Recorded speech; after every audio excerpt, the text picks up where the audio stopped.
Amin. Yes, prayer and fasting. Yes. Apa yang akan kita pelajari hari ini ini topik yang sebetulnya tidak bisa sekali selesai. Karena di dalamnya ada hal-hal teknis yang harus dibahas. Jadi saya akan secara garis besar dan nanti detailnya tentunya kita akan di kelas ya, pertemuan yang berupa kelas ya. Bagaimana teknisnya dan seterusnya. Tapi ini adalah sekali lagi ini topik yang mendalam dan amat penting. Dan to be honest tidak banyak yang memahami. Kalau kita dengar doa puasa, istilah prayer and fast, doa puasa sering dengar gitu. Misalkan saya ambil contoh, tiba-tiba kita sebagai satu gereja, saya ajak saudara semua, oke, misalkan ini mau Natal, mari kita doa puasa katakanlah 2 minggu lah, atau 21 hari atau 40 hari, ayo kita doa puasa. Dari mimbar diajak seperti itu. Pertanyaannya, saudara mau ikut gak? Gitu kan? Gitu. Perhatikan begini saudara, manusia itu selalu ingin tahu. Nah ini yang terjadi dari gereja ini umum ya di gereja-gereja, bukan cuma di sini, bukan cuma di sana dan seterusnya, umum. Jadi pada saat dicanangkan doa puasa, oke 40 hari, 21 hari ikut, ada yang ikut, ada yang enggak. Oke, 2 orang. Yang ikut, apakah mereka tahu esensinya apa? Belum tentu. Nah, pada saat kita mengetahui, maka kita bisa mendapatkan result yang berbeda. Padahal yang dilakukan sama, karena kita tahu apa yang terjadi, untuk apa, dan bagaimana melakukannya dengan benar. Itu mengubah hasilnya, saudara. Ya. Jadi kita akan belajar satu hal ini. This is powerful. I promise you, this is powerful. Ya, pertama ada beberapa pertanyaan yang umum. Ya, kalau kita bicara tentang doa puasa, nomor 1 adalah siapa, ya kan? Siapa yang harus ikutan? Kan gitu kan, itu umum. Lalu kapan sebaiknya kita lakukan? Lalu bagaimana caranya? Nah ini variatif, banyak sekali. Makanya tadi saya bilang nanti hal-hal teknis saya tidak akan bahas lebih dalam di sini ya, tentang bagaimana dan seterusnya, karena itu panjang. Ya, setiap orang bisa berbeda.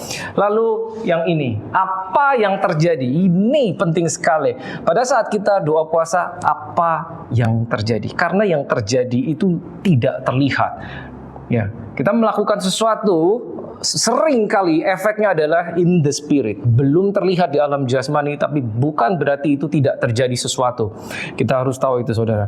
Ya, nah pertama adalah pray and fast. Doa puasa ini bagi semua orang, sebetulnya untuk semua orang, tapi tidak untuk semua orang. Nah loh, maksudnya apa? This is for everyone, but not for everyone. Ini untuk semua orang. Kenapa? Karena telah ditulis di Alkitab, diajarkan oleh Yesus. Tapi this is not for everyone, karena tidak semua orang mau melakukannya. Tidak semua orang mau. Tidak banyak yang tahu, dan pada saat tahu tetap belum tentu mau melakukannya. Manusia begitu, saudara. Manusia begitu. Tapi kita harus kembali ke Alkitab, karena manual book kita adalah Bible. Berapapun kita berjalan, apapun yang kita lakukan, profesi kita apa, sebaik apapun hidup kita, sedalam apapun pergumulan kita, we have to go back to Bible. Cuman itu. Begitu kita keluar dari buku manual, biasanya akan terjadi yang namanya efek samping. Ya, karena kita menjalankan produk tidak sesuai anjuran pabriknya. Itu yang terjadi. Ya. Nah, nomor 1, fasting is not the same as prayer and fasting. Doa puasa tidak sama dengan puasa. Tahu gak maksudnya? Karena kalau yang kita bahas di sini, yang secara konteks kita harus menggabungkan prayer and fast, doa puasa. Gak bisa puasa doang, gak bisa. Di akhir session saudara akan tahu mengapa. Tidak bisa, separuh aja diambil, tidak bisa. Satu paket, selalu satu paket. Ini yang sering jadi masalah. Ya, dan yang namanya doa puasa itu berkaitan dengan consecration. Beberapa saudara sudah memahami consecration kalau saudara ikut seminar, tapi beberapa saudara belum. Nanti one day saya akan sharing tentang five dimensions of consecration. Apa step-stepnya, apa itu consecration. Secara singkat begini, consecration adalah hal yang harus kita lakukan karena kita tahu siapa kita. Maksudnya karena kita orang Kristen, maka kita harus melakukan something. Orang lain nggak harus. Tapi karena kita tahu siapa kita orang Kristen, maka kita harus melakukan sesuatu. Itu consecration. Tapi di lain pihak ada juga, itu bisa berarti begini, hal yang tidak boleh lagi kita lakukan karena kita sudah menjadi orang Kristen. Orang lain biarkan melakukan ABCD, kita tidak boleh lagi. Ada selalu dua sisi. Yang harus kita lakukan dan yang tidak boleh kita lakukan. Itu consecration. Tapi kita tidak membahas detailnya di hari ini consecration. Mari kita lihat nih Matius 6 dan Matius 6 ayat 5 dan Matius 6 ayat 16. Oke. Now, saya bawa dua versi bahasa Indonesia dan bahasa Inggris karena sekali lagi tidak persis sama. Saya akan ambil referensi begini. Nah, saudara tahu bahwa gini, kita sebagai orang Kristen ya, kita berdoa. Kalau saudara ditanya, kapan terakhir kamu berdoa? Mungkin saudara akan bingung, maksudnya apa berdoa? Saya berdoa setiap hari, I'm a Christian. Saya orang Kristen, saya berdoa setiap hari. Gitu kan. Saudara tahu saudara berdoa setiap hari karena saudara tahu you have to pray. Saudara harus berdoa, itu umum. Gitu loh. Kita lihat tentang doa dulu. When you pray. Pada saat engkau berdoa. Bahasa Inggrisnya kan begitu kan. When you pray, bukan if you pray. Kalau if itu optional, boleh iya, boleh enggak, jika engkau. Beda dengan when. Yang ngomong Yesus pada saat dia bilang when you pray, berarti dia mengharapkan you will pray. Oke, jelas banget kan? Ini ayat Matius 6 ayat yang kelima. Nah, kalau kita lihat di bahasa Indonesia sayangnya kurang akurat. Dan apabila, harusnya ketika pada saat kamu berdoa. Harusnya begitu kan terjemahan yang lebih tepat. Benar kan? Tapi sayangnya begini terjemahannya. Padahal when, ini ayat 5. Nah kalau saudara baca di Matius 6 turun terus ketemu di ayat 16-nya. When you fast, pada saat engkau berpuasa. Sama toh konstruksi kalimatnya. When you pray, when you fast. Jadi kalau kita sebagai orang Kristen kita tahu yang ini harus. Kenapa? Karena kita orang Kristen. Karena kita tahu doa itu adalah komunikasi kita dengan Tuhan. Maka yang ini juga harus. Tapi mengapa kita melakukan yang ini, begitu ketemu yang ini, kita tawar. Halo, kenapa kita mau yang ini nanti dulu? Simple jawabannya, karena daging ini terlalu kuat. This is flesh, ini terlalu kuat. Terlalu kuat. Minggu lalu kita belajar tentang doa kan. Saya ada ilustrasi begini, kalau saudara tiba-tiba di jamah Tuhan dan saudara berjanji hari ini, Tuhan pokoknya besok pagi jam 4 pagi aku mau berdoa, mau bangun jam 4, bila perlu jam 3. Apa yang terjadi kira-kira besok? Bangun langsung seger gitu? Biasanya kelewat toh, bablas justru. Itu menunjukkan daging ini kuat sekali. Karena Alkitab sudah bilang, roh memang penurut tapi daging lemah. Oke, paling tidak, saya harus cepat ya saudara. Paling tidak dua ini menunjukkan bahwa ini bukan optional. This is for everyone but not for everyone. Karena tidak semua orang mau melakukannya. Meskipun tahu. Oke. Keluar dari tempat ini, setiap saudara berarti keluar dari sini, saudara terlanjur tahu.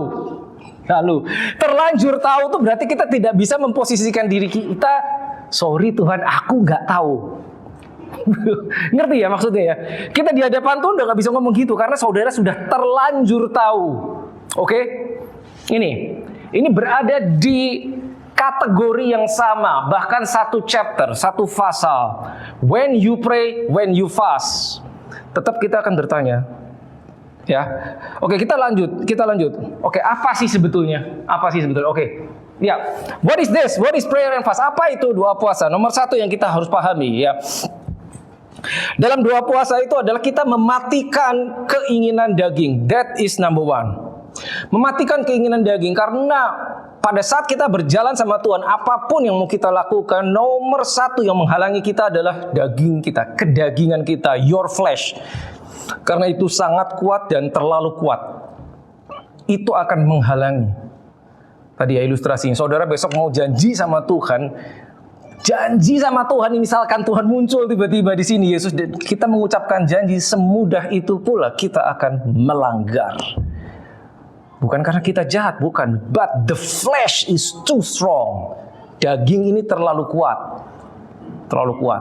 Makanya harus dikendalikan. Caranya yang diberitahu Tuhan adalah dengan ini, pray and fast. Nanti kita akan tahu kenapa itu satu-satunya cara. Ya. Nah, satu hal yang kita harus tahu, karena ini untuk mematikan daging. Jadi pada saat kita berpuasa, karena ada macam-macam berpuasa, kita harus berpuasa sampai ke tahap daging kita mati. Jika dalam proses kita berpuasa daging kita belum mati, berarti belum selesai. At the point, to the degree that your flesh breaks. Itu boundary-nya. Kalau tidak, berarti itu belum mati dagingnya. Kita harus push lagi. Kita harus push sedikit lebih. Dan pada saat kita berpuasa, kita operating in supernaturally.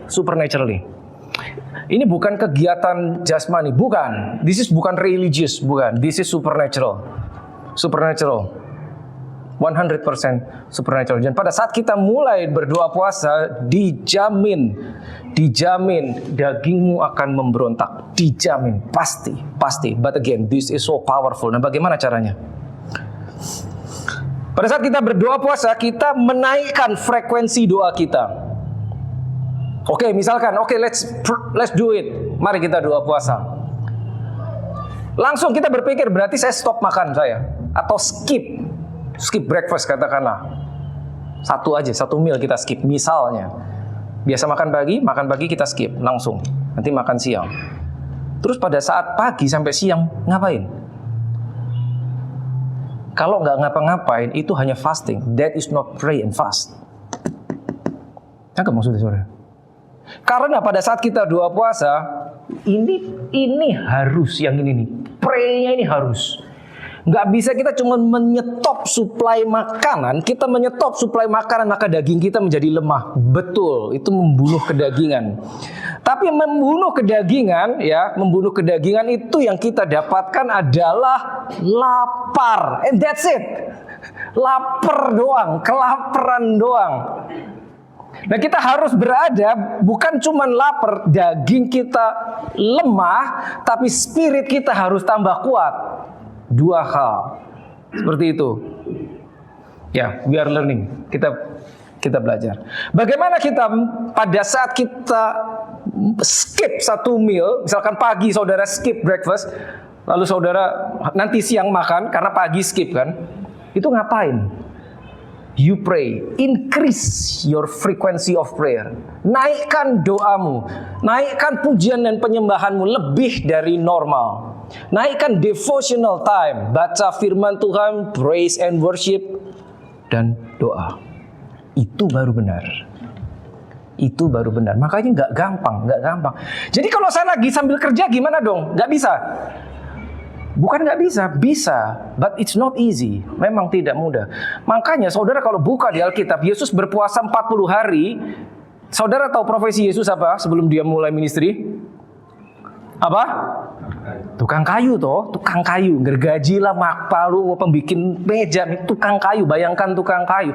Pada saat dia berpuasa, dia masih kerja apa? Dia masuk ke tempat tersembunyi sendiri. Iya toh, ke gurun toh. Tanda kutip dia ngumpet menyendiri. Pernah kepikir nggak kenapa dia harus ngumpet? Kalau yang tahu jawabannya nanti dikasih coklat sama Pak Irwan. Tapi pikirkan baik, coba pikirkan, kenapa dia harus ngumpet? Tidak bisakah dia berpuasa sambil terima orderan, saya bikin meja gitu sambil gergaji itu? Tidak, dia tidak melakukan itu. Lanjut ya. Nah, P dan F itu prayer and fast ya. Sekali lagi, itu bukan aktivitas agamawi. It's not religious activity, but spiritual. Now, lebih dalam. Di dalam doa puasa, we humble ourselves to seek God in deeper way. Kita merendahkan diri di hadapan Tuhan untuk mencari Dia lebih dalam lagi. Kita memiliki hasrat, memiliki desire, Tuhan aku mau mengenal Engkau, makanya aku cut semua yang jasmani, aku mau masuk tanda kutip mode yang spiritual. Nah masalahnya mencari wajah Tuhan, merendahkan diri di hadapan Tuhan, semakin modern itu semakin tidak populer. Karena kita digempur oleh pengajaran-pengajaran bahwa kenapa kita harus cari wajah Tuhan? God is anywhere, everywhere. Kenapa kita harus cari wajah Tuhan? Dan kita olah, dan akhirnya kita tidak melakukan itu karena kita nggak tahu kenapa. Tidak populer, ya. Nah, if we fast without prayer, we only do in the natural realm. Dengan kekuatan jasmani, kita cuma menyetop makan dan menahan rasa lapar dengan kekuatan kita. Jangan heran kalau itu bisa membahayakan kesehatan. Tapi kalau kita lakukan dengan benar, kita bukan cuma menahan lapar, bukan cuma menyetop suplai makanan jasmani, tapi kita switch mode, masuk ke mode spiritual, dan kita menambah ekstra suplai makanan rohani, makanan spiritual, sehingga tubuh menjadi lemah tapi spiritual semakin kuat, sehingga kekuatan kita naik, nggak turun, bukan di fisik tapi di dalam roh, sehingga yang roh akan mengatasi yang natural, sehingga bisa orang berpuasa 1, 2 hari, 3 hari tanpa makan sama sekali tapi tidak sakit karena dia sudah masuk spiritual. Lakukan dengan benar. So when you pray and fast, you will deal with your flesh. Tadi saya sudah jelaskan ya. Daging kita akan memberontak. Old version, keinginan daging kita akan muncul ke permukaan. Dengan kata lain, pada saat kita berdua puasa, aslimu itu akan muncul. The real you. Aslinya itu akan muncul. Sikap, sifat-sifat asli yang buruk itu akan muncul ke permukaan. Saudara tahu kan, seringkali ada orang yang kalau telat makan dia gampang emosi, bener gak? Nah, tahu toh? Lah bayangkan kalau di-cut dengan sengaja makanannya. Bukankah emosi itu udah sampai di atas, senggol dikit dia marah? Betul. Tapi dilakukan dengan sengaja. Your flesh, daging kita terlalu kuat. Itu dia. Nah, pray and fast, doa puasa is for you, untuk kita, bukan untuk Tuhan. Jangan salah. Nah, konsep yang keliru adalah begini. Nih, orang melakukan doa puasa supaya Tuhan melakukan sesuatu. Tidak demikian. Karena dia telah melakukan sesuatu. Jadi kita bukan tanda kutip, saya mau doa puasa supaya Tuhan bergerak, supaya Tuhan mendengarkan saya, supaya Tuhan mengabulkan doa saya. Tidak seperti itu. Itu konsep itu tidak akurat. Karena apa? Kalau kita punya konsep seperti itu, pada saat selesai doa puasa dan benar doa kita terjawab, maka sekian persen kita akan punya kemuliaan. Gara-gara aku Tuhan. Ngerti maksudnya saudara? Sehingga nanti pada saat kita berhadapan Tuhan, bukan worthy is the lamb, but worthy is the lamb and me. Beda toh. Jadi kita doa puasa bukan untuk menggerakkan Tuhan, membujuk Tuhan supaya Tuhan bergerak. Tidak. Doa puasa is for us. Kita memposisikan diri kita in the position to receive. Bukan supaya Tuhan memberikan sesuatu, karena Dia sudah memberikan. Jadi sebetulnya kalau kita punya understanding perjanjian baru yang akurat, perjanjian baru, New Covenant, pemahaman kita harus begini, Tuhan telah memberikan. Loh bagaimana saya tidak terima? That's another story. Tuhan memberikan, belum tentu kita otomatis terima. If we are not in the position to receive, kalau kita tidak berada di posisi menerima, bukan salahnya Tuhan, karena Dia sudah memberikan. Masalahnya kita tidak di posisi untuk menerima. Itu makanya pada saat we pray and fast, it doesn't move God into action, tapi itu mengubahkan diri kita sehingga kita bisa menerima. Bisa dipahami ya? Ya. Ini penting sekali. Konsep, we are dealing with concept, ya. Now, pray and fast, ya, doa puasa selalu including stopping food. Menyetop suplai makanan jasmani. Selalu. Menyetop hal-hal lain boleh, tapi itu additional. Contoh begini. Saya puasa sosial media aja deh. Ada. But it's not in the Bible. Betul kan? Saya puasa, saya nggak nonton Netflix, nggak nonton TV, nggak buka YouTube. Saya puasa, saya tidak akan pegang handphone. Bukan tidak boleh, silakan. But it's not anywhere in the Bible. Kenapa puasa, kalau kita lihat di Alkitab, selalu berkaitan dengan menghentikan suplai makanan. Karena kita bisa puasa sosial media, kita bisa puasa handphone, kita puasa TV, puasa internet, ya. Itu bukan hal yang yang mendasar. Karena manusia memang nggak pegang handphone nggak mati tuh. Manusia tidak buka sosial media memang tidak mati. But when you stop your food, pada saat engkau menyetop makanan, maka dagingmu akan memberontak. Kenapa, saudara? Daging kita akan memberontak. Pernah kepikir nggak, Yesus sebelum dia memulai ministrinya, dia berdoa puasa 40 hari. Yesus, He is the Son of God. Dibaptis, dipenuhi Roh Kudus. Bukankah langsung pelayanan aja bisa? Tapi tidak, dia doa puasa 40 hari dulu sebelum dia start ministering. Untuk apa? Pernah pikir nggak? Seorang Yesus. Jadi itu sebetulnya sudah menunjukkan kepada kita, karena Yesus pun melakukannya, kita punya alasan untuk melakukan yang sama. Nah, jadi begini saudara, pada saat kita belajar seperti ini, please jangan tanya, kalau saya nggak doa puasa, gimana? Apakah Tuhan tidak mengasihi saya? Please don't ask that question. Jangan tanya seperti itu, karena itu pertanyaan dari daging kita. Jawaban yang akan diberikan, ya, itu akan memberikan kita alasan untuk tidak melakukannya. This is flesh. Pertanyaan itu dari flesh. Jadi gimana dong kalau saya tidak doa puasa? Yesus melakukannya, so kita melakukannya. Seperti itu. If you cannot control your appetite, you cannot control yourself. Nggak bisa. Sehebat apapun kita, tidak bisa. Salah satu buah roh adalah penguasaan diri, self-control. Betul kan? Nggak bakal bisa, saudara. Kalau appetite kita tidak bisa kendalikan. Nggak bisa, jangan harap. Nggak bisa. Ya, makanan adalah hal paling mendasar yang dituntut oleh tubuh kita. Jadi itu dulu yang di stop, bukan yang lain. Itu dulu yang di stop. Mau stop yang lain silahkan. Itu additional, tadi kita udah belajar. Tapi kita harus mampu bertahan mengalahkan appetite. That's how it works. Lanjut ya. Ini dia. Apa yang terjadi? Apa yang terjadi pada saat kita masuk ke dalam doa puasa? Pada saat kita melakukan dengan benar, it will attract angelic realm. Fasting attracts angelic realm. Angelic realm itu ada dua, yang gelap sama yang terang. Yang gelap sama yang terang. Mereka akan tertarik dengan engkau. Bukan cuma yang terang, yang gelap. Saudara ingat, Yesus berpuasa 40 hari.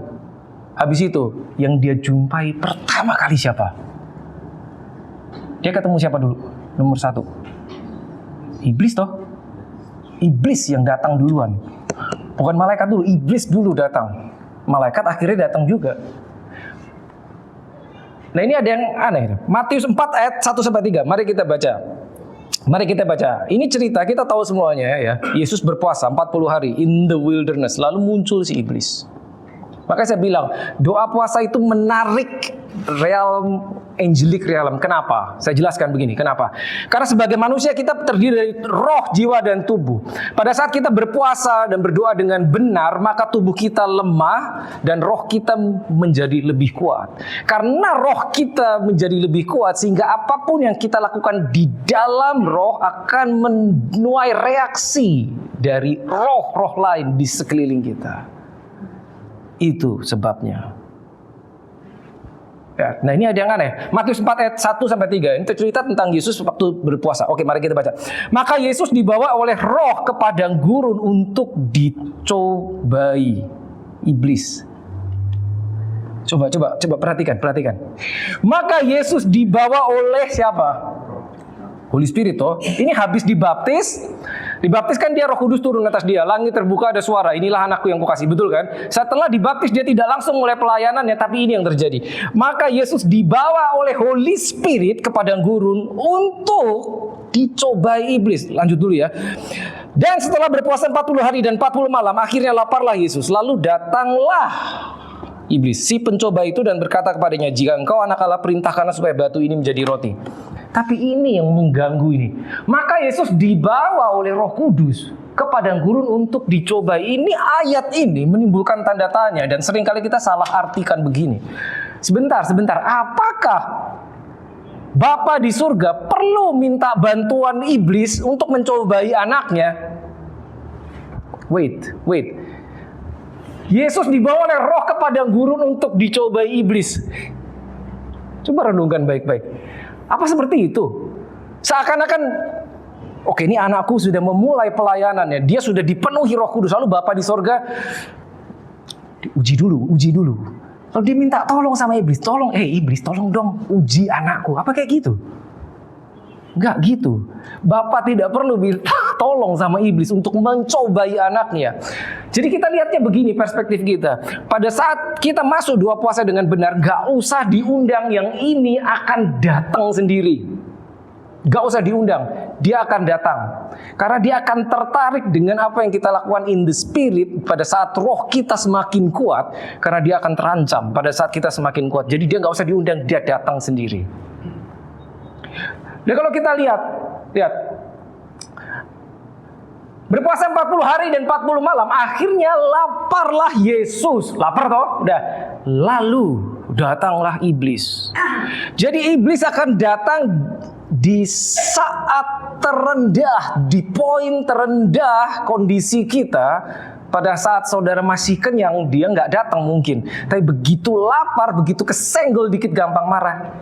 That is the perfect time. Dia datang. Gitu. Dia mendatangi Yesus bukan pada saat awal, baru masuk hari pertama. Enggak. Pada saat sudah lapar, maka dia datang. Pencobaan yang pertama, ubah batu ini jadi roti. Karena dia tahu itu yang dibutuhkan Yesus. Yesus mengalami itu, kita akan mengalami itu. We are Christian, saudara. Kita orang Kristen.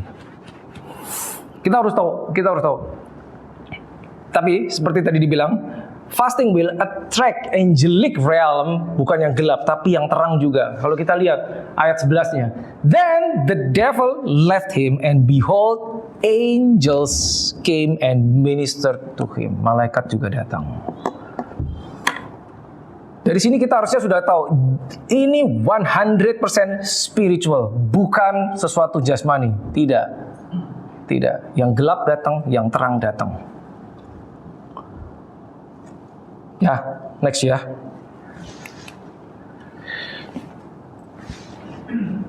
Kapan kita biasa melakukan atau sebaiknya kita melakukan ini? Ada beberapa contoh di Alkitab. Ya. When should we fast? Nomor 1, when we are facing something big, important. Sesuatu yang penting sekali dalam kehidupan kita. Sebelum kita melakukan atau mengambil keputusan yang penting sekali, yang sangat penting dalam kehidupan kita. Ada contohnya di Kisah Rasul 13 ayat 12. Pada saat mereka memutus Paulus dan Barnabas. Ini yang tercatat. Mari kita lihat. Kisah 13 ayat 2. Pada satu hari ketika mereka beribadah kepada Tuhan dan berpuasa. What is that? Pray and fast. Berkatalah Roh Kudus, khususkanlah Barnabas dan Saulus bagiku untuk tugas yang telah kutentukan bagi mereka. Sebelum sesuatu yang penting terjadi, mereka rupanya melakukan ini dulu. Pray and fast. Akan selalu ada pertanyaan, apakah tidak cukup berdoa saja? Saudara jawab sendiri ya. Karena berdoa dan berdoa puasa tidak sama. Tidak sama, saudara. Oke, lanjut. When we decide to go deeper, pada saat kita mau masuk lebih dalam mencari wajah Tuhan, ya, kita berdoa push lebih dalam dan do something yang biasanya tidak kita lakukan. Apa itu? Berpuasa. Ya, banyak sekali contohnya di Alkitab, dari perjanjian baru, perjanjian lama. Lalu, when God is bringing you into the next level of your journey, pada saat kita memasuki season baru di dalam kehidupan kita, we can do this. Ini dialami oleh seseorang yang namanya Cornelius. Saudara tahu, minggu lalu kita sudah belajar. Cornelius adalah seorang pertama yang non-Yahudi yang menerima Holy Spirit. Karena saat itu Roh Kudus hanya diberikan kepada orang Israel, orang Yahudi. Tapi Cornelius berdoa dan berpuasa, akhirnya sesuatu yang supernatural terjadi. So Cornelius said, 4 days ago I was fasting until this hour, and at the 9th hour I prayed in my house. Jam 3 petang, and behold, a man stood before me in bright clothing. Ini malaikat muncul and berkata, Cornelius, your prayer has been heard and your alms are remembered in the sight of God. Pray and fast. Pray and fast dengan benar. Masih ada lanjutannya.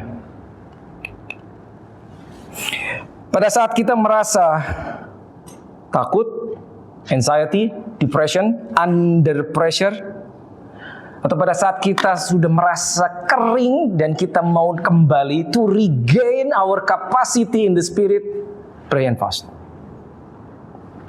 Beda, saudara. Berbeda. Pada saat kita kebingungan, kita nggak tahu, Tuhan, aku nggak tahu mesti gimana. Aku udah minta tolong kiri, kanan, depan, belakang, gak ada yang bisa tolong. Itulah saatnya masuk lebih dalam. Seek God, seek His face, seek His presence. Jangan pakai ini, karena ini kita akan bicara, apakah harus seperti itu mencari wajah Tuhan? Trust me, your mind will come against you. Pasti. Masuk, do it. Yesus melakukannya. Dan yang ini, regularly. Regular itu maksudnya apa? Pada saat nggak kenapa-napa. Lord, everything is fine with me. Segala sesuatu baik dalam hidupku. Do it regularly. Saudara berdoa regularly nggak? Harusnya regularly kan? Tiap hari saudara berdoa kan? Bukan kalau lagi perlu minta tolong baru doa kan? Tiap hari berdoa. Apakah sendiri, apakah bersama keluarga, tiap hari berdoa. Pray and fast regularly. Kenapa? To exercise our spirit, untuk menaikkan level kita di alam roh, menaikkan reputasi kita, menaikkan kapasitas roh kita. Do it regularly. To maintain sharpness and discernment. Kemampuan kita untuk membedakan yang baik dan yang jahat, atau pada saat kita berhadapan dengan sesuatu yang kita nggak tahu.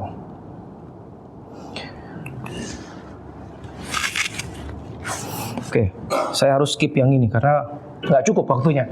How should we fast? Ini technical, macam-macam. Ya, saudara boleh lihat sendiri, tapi saya rasanya harus skip ini karena waktunya. But lihat, bagaimana caranya? Banyak caranya. Ya, tadi kita udah bahas sedikit. Pada saat kita berdoa puasa, kita menyetop something supply jasmani. Technically, secara teknis berbeda-beda setiap orang. Kalau di Alkitab banyak contohnya, macam-macam. Orang sering berkata puasa Daniel tetap makan, 21 hari dia berpuasa, hanya dia tidak memakan sesuatu yang tanda kutip yang enak menurut dia. Tapi itu relatif. Buat seorang enak, buat orang lain bisa jadi nggak enak. Buat saya nggak enak, buat orang lain bisa jadi enak. Itu relatif. Satu dengan yang lain tidak sama. Dia berpuasa 21 hari. Esther, barusan kita selesaikan kitab Esther. Dia berpuasa 3 hari, dry fast. 3 hari, tidak makan, tidak minum. Straight 3 hari. Bisa? Bisa, saudara. Bisa.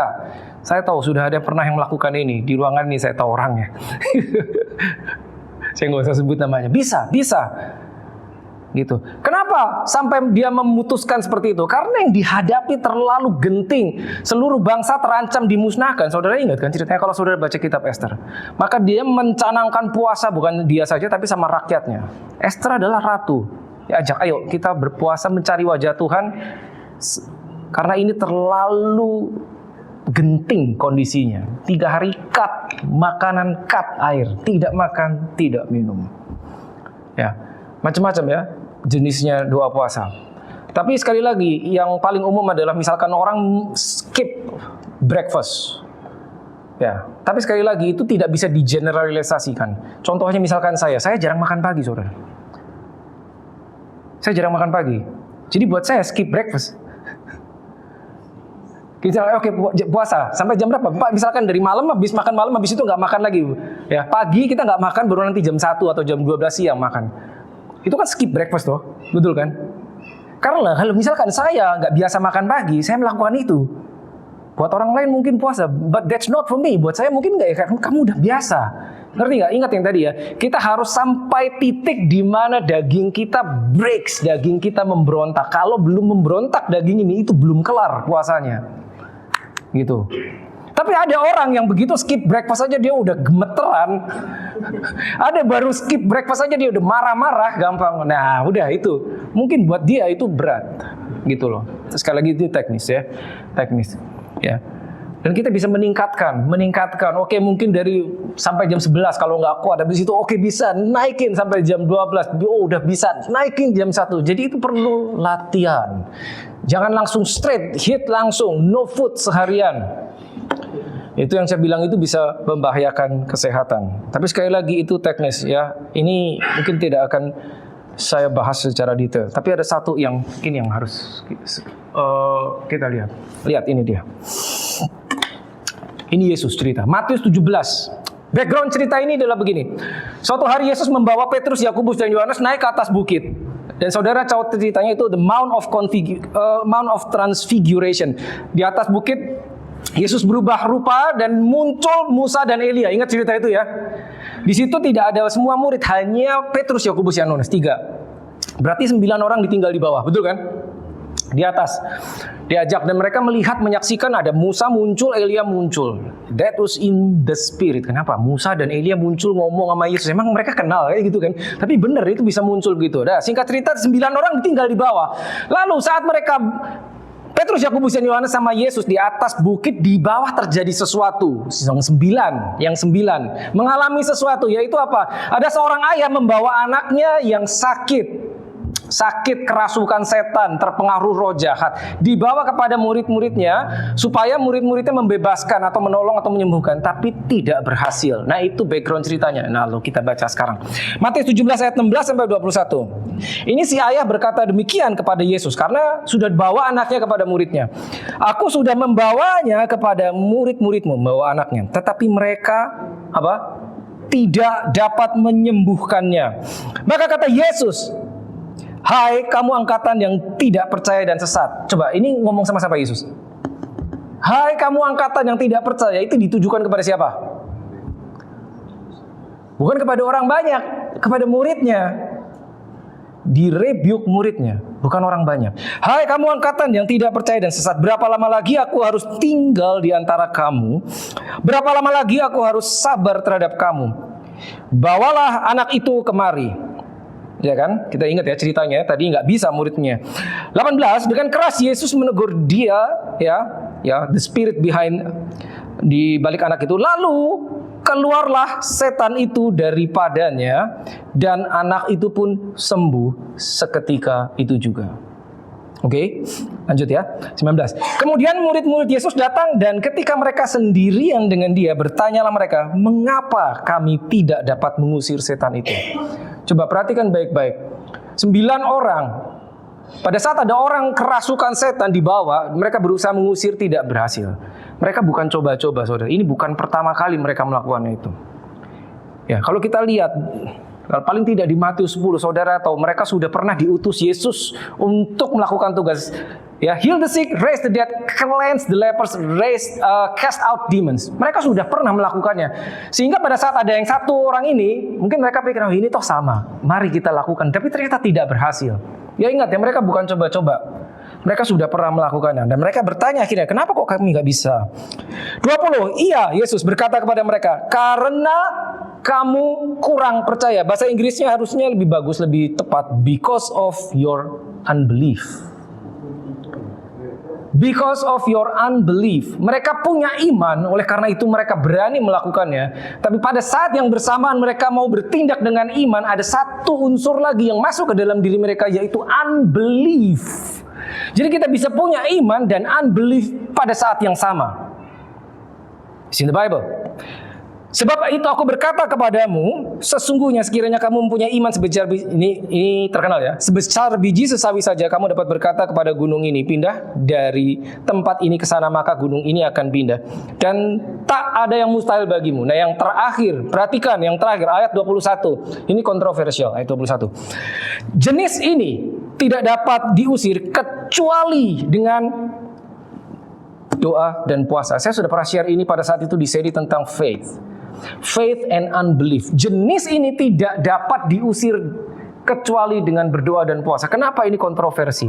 Kalau saudara buka di Alkitab saudara, ini ada tanda kurung. Ini aslinya begini, bukan saya yang kasih tanda kurung, aslinya begitu. Sehingga banyak teologian mereka berpendapat, oh ini ayat 21 tidak ada di teks aslinya. Jenis ini tidak dapat diusir. Tapi katakanlah itu perdebatan, benar apa enggaknya? Misalkan itu benar, tapi misalkan enggak, dan ayat ini benar, katakanlah Yesus berbicara seperti itu. Jenis ini tidak dapat diusir kecuali dengan berdoa dan puasa. Masalahnya dia menggunakan variabel. Jenis ini, jenis apa? Jenis apa? Ya, banyak orang mengartikannya jenis roh jahat yang ini, yang kamu mau usir tadi, roh jahat itu gak bisa diusir kecuali kamu berdoa dan puasa. Oke, fine, berarti doa puasa dulu baru bisa mengusir roh jahat itu. Tapi apa seperti itu? Saya percaya jenis ini adalah jenis ini. Jenis ini. Jenis unbelief. Kalau kita kembali ke konsep yang tadi, doa puasa bukan untuk Tuhan bergerak. Doa puasa adalah buat kita, memposisikan kita ke posisi yang lebih tepat, lebih dalam, lebih dekat, sehingga kita in the right position untuk melakukan something yang tadinya kita nggak bisa. Unbelief itu hanya bisa diusir dengan pray and fast, karena unbelief itu ini. Satu-satunya cara untuk mematikan mindset kita yang logical thinking, logical mindset, yang sulit percaya hal-hal yang supernatural kalau tidak ada bukti, kalau nggak masuk akal. Bagaimana kita mematahkan ini? Ini harus dilemahkan jiwa kita, mind kita, daging kita dengan cara stop supply natural, stop supply makanan dan masukkan supply spiritual, firman Tuhan. Pray and fast untuk mengalahkan ini. Itu dia. Cuman itu satu-satunya. Itu dia. Yang terakhir. Before I close. Ya, this is powerful. Yang terakhir, perhatikan baik-baik. Ada satu ayat yang sangat terkenal, Kisah 10 ayat 38. Bahasa Indonesia, yaitu tentang Yesus dari Nazaret. Bagaimana Allah mengurapi dia dengan Roh Kudus dan kuat kuasa. Dia yang berjalan berkeliling sambil berbuat baik dan menyembuhkan semua orang yang dikuasai iblis, sebab Allah menyertai dia. Oke, Acts 10:38. Lihat bahasa Inggrisnya. God anointed Jesus of Nazareth with apa? Holy Spirit. Tidak berhenti di situ toh. With Holy Spirit and power. Ya, catat ya. Bagaimana Allah Bapa mengurapi dia. God anointed Jesus with Holy Spirit, tapi nggak berhenti di situ. And with power. With Holy Spirit and with power. Ingat, dua, with Holy Spirit and with power. Pertanyaannya, kapan? Ini Kisah 10. Ini saat Petrus berkhotbah di depan Cornelius. Ini dia ngomongin ini. Tapi masalahnya gini, dari sini kita lihat kapan Yesus diurapi dengan Roh Kudus. Kalau saudara baru ikut som, harusnya saudara tahu. Kapan? Yaitu saat dia dibaptis oleh Yohanes Pembaptis, keluar dari sungai Yordan. Roh Kudus turun dalam bentuk merpati. Ingat cerita itu, langit terbuka dan ada suara yang berkata, inilah anakku yang kukasihi, kepadanya aku berkenan. That is the anointing. Roh Kudus turun dalam bentuk burung merpati. Oke, ingat ya cerita itu ya. Habis dibaptis. Lalu ceritanya tahu tadi, habis itu dia masuk kan ke padang gurun untuk doa puasa.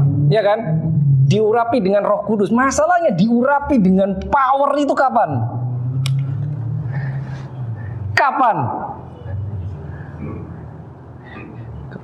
Ada yang tahu?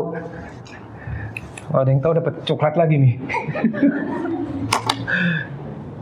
Saya baca ini, saya bingung. Ini kapan diurapi dengan kuasa? Oke, kita tahu semua Yesus diurapi dengan Roh Kudus. Tapi di situ with Holy Spirit and power. Lihat, Lukas 4 ayat 1. Ya, mari kita lihat yang bahasa Indonesia. Lalu Yesus penuh dengan Roh Kudus kembali dari sungai Yordan, lalu dibawa Roh Kudus ke padang gurun. Ini kan tadi kita bacakan. Yesus being filled with the Holy Spirit returned from the Jordan, habis dibaptis di sungai Yordan, and was led by Holy Spirit, dituntun oleh Roh Kudus ke padang gurun. Dia start puasa. Jadi begitu dia habis dibaptis, ayat ini menunjukkan filled with Holy Spirit, dipenuhi Roh Kudus. Tadi Kisah 10 ayat 38, God anointed Jesus with Holy Spirit and power. Ini terjawab. Kapan diurapi dengan Roh Kudus? Ini setelah dibaptis. Ya, filled with Holy Spirit, returned from the Jordan and was led into the wilderness. Lalu mulai dia masuk ke padang belantara untuk berpuasa. Baru mulai. Gitu. Karena ayatnya berkata dia diurapi dengan Holy Spirit dan power. Lalu Lukas 4 ayat 14 ini setelah dia berpuasa. Lihat apa yang terjadi. Dalam kuasa Roh Kudus kembalilah Yesus ke Galilea dan tersiarlah kabar tentang dia di seluruh daerah itu. Look, then Jesus returned in. Come on, read this. Jesus returned in the power of the Holy Spirit. Yang tadi waktu berangkat, Jesus filled with Holy Spirit. Kita tahu Kisah 10 ayat 8, dia diurapi dengan Roh Kudus dan kuasa. Kita tahu ini diurapi dengan Roh Kudus. Berangkat mau puasa. Setelah selesai, return in power. Dari antara berangkat masuk ke padang gurun, yang satunya pulang, terjadi sesuatu di tengah-tengah. Apa itu yang dilakukan Yesus? Pray and fast. Berangkat, dia sudah, perhatikan, sudah diurapi Roh Kudus. Sudah, Roh Kudus turun toh habis keluar dari sungai. Tapi dia harus masuk satu proses. Pray and fast, selesai, then he return in the power. My God. Mari, worship team boleh kembali. Pray and fast. Pada saat kita tahu, kita melakukannya, maka hasilnya tidak sama. Tidak sama, saudara. Sekali lagi, tadi kita udah bahas, this is for everyone. Sayangnya, this is not for everyone. Maksudnya adalah, apakah kita mau melakukannya? Kembali kepada kita. Untuk memulainya, akan ada 1001 macam alasan, akan ada 1001 macam ganjalan, akan ada 1001 macam godaan hanya untuk memulainya. Baru untuk mulai loh. Pada saat mulai pun bisa jadi gagal. Which is gagal is nggak apa-apa gitu loh. Tapi untuk mulainya, ya, yang pertama kali akan menghalangi adalah daging kita sendiri. Daging kita sendiri. Oke, let us pray.